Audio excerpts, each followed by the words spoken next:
الحمدللہ وحدہ الصلاۃ والسلام علی من لا نبی بعد اما بعد اعوذ باللہ من الشیطان الرجیم بسم اللہ الرحمن الرحیم رب اشرح لی صدری ویسر لی امری واحلل عقدۃ من لسانی یفقہوا قولی۔ میری پیاری دینی بہنوں، میں آپ سب کو اسلامی طریقے سے استقبال کرتی ہوں۔ السلام علیکم ورحمۃ اللہ وبرکاتہ۔ آج میرا تقریر شرک ہے۔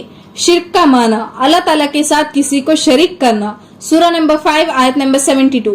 جس نے اللہ تعالیٰ کے ساتھ کسی کو شریک ٹھہرایا اس پر اللہ تعالیٰ نے جنت حرام کر دیا ہے اور اس کا ٹھکانہ جہنم ہے، اور ایسے ظالموں کا کوئی مددگار نہیں۔ عزیز سامعات، شرک ایک سنگین جرم ہے جس کو توبہ کے بغیر معافی نہیں۔ متفقن علیہ حدیث سے ہمیں معلوم ہوتا ہے کہ شرک دو قسم کے ہیں، شرک اکبر، شرک اصغر۔ شرک اکبر یعنی بڑا شرک ہے جس میں اللہ تعالیٰ کے ساتھ دوسروں کو شریک کرنا، اللہ تعالیٰ کو چھوڑ کر دوسروں کی عبادت کرنا، اللہ تعالیٰ کے علاوہ دوسروں کے پاس جا کر دعائیں کرنا، نظر مانگنا، طواف کرنا، دوسروں کے لیے قربانی دینا، درگاہوں کے پاس جا کر سجدہ کرنا وغیرہ وغیرہ۔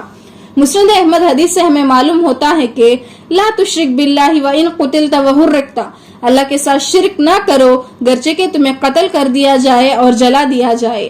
ہم یہ سمجھ رہے ہیں کہ یہ شرک ہمیں نہیں پائی جاتی تو ہم مومن بندے بن گئے ہیں، لیکن شرک اصغر یعنی چھوٹی شرک کی بدبو ہمیں پائی جا رہی ہے تو ہم کیسے مومن بندے بنیں گے اور کیسے اللہ تعالیٰ کو راضی کر سکیں گے؟ تو شرک اصغر میں وہ چیزیں شامل ہے جس کو ہم شرک ہی نہیں سمجھتے، لیکن اس کے ذریعے سے شیطان ہمارے ایمان اور نیکیوں کو برباد کر رہا ہے۔ شرک اصغر کیا ہے؟ شرک اصغر یہ ہے تقدیر پر اعتراض کرنا، اللہ تعالیٰ کو بھلا دینا، دوسروں کو دھوکہ دینا، دکھاوے کی عبادت کرنا، نام و نمائش کے لیے خیر و خیرات کرنا، نماز ترک کرنا، جھوٹی قسمیں کھانا، تعویذ لٹکانا اور اللہ کے علاوہ دوسروں پر امید کرنا، بھروسہ کرنا۔ مثال کے طور پر گھر کے سامنے نیمبو لٹکانا، ناریل باندھنا، پیٹھا لگانا، کلبندہ لٹکانا، یہ تمام چیزیں وغیرہ وغیرہ۔ مسند احمد کے اور ایک حدیث سے ہمیں معلوم ہوتا ہے کہ من حلف بغیر اللہ فقد اشرک، جس نے غیر اللہ کی قسم کھائی اس نے شرک کیا۔ اور اسی طرح اللہ کے اسماء و صفات میں ہم کوئی ملاوٹ کسی یا ان سے انکار کرنا یا اس کے معنوں کو بدلانا شرک اصغر ہے۔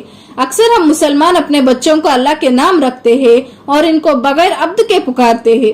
مثال کے طور پر عبد الرحمن بلانے کے بجائے رحمان کہتے ہیں اور عبد الرقیب بلانے کے بجائے رقیب کہتے ہیں، اور اسی طرح غفور، رحیم، رازق، قدوس وغیرہ وغیرہ پکارتے ہیں۔ کسی انسان میں اللہ کے جیسا صفات ہرگز نہیں ہوتی، اس طرح پکارنا منع ہے، لیکن ہم کو اس میں کوئی برائی ہی نظر نہیں آتی۔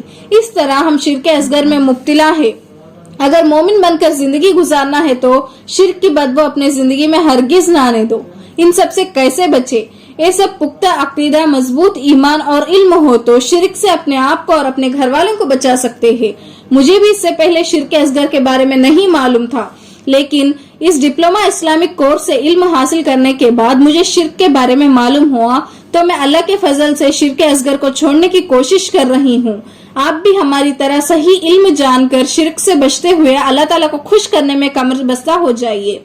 اللہ ہم سب کو اصلاح کرتے ہوئے ایمان کی زندگی اور ایمان کی موت نصیب عطا فرمائے، آمین یا رب العالمین۔ وآخر الدعوانا ان الحمدللہ رب العالمین۔ السلام علیکم ورحمۃ اللہ۔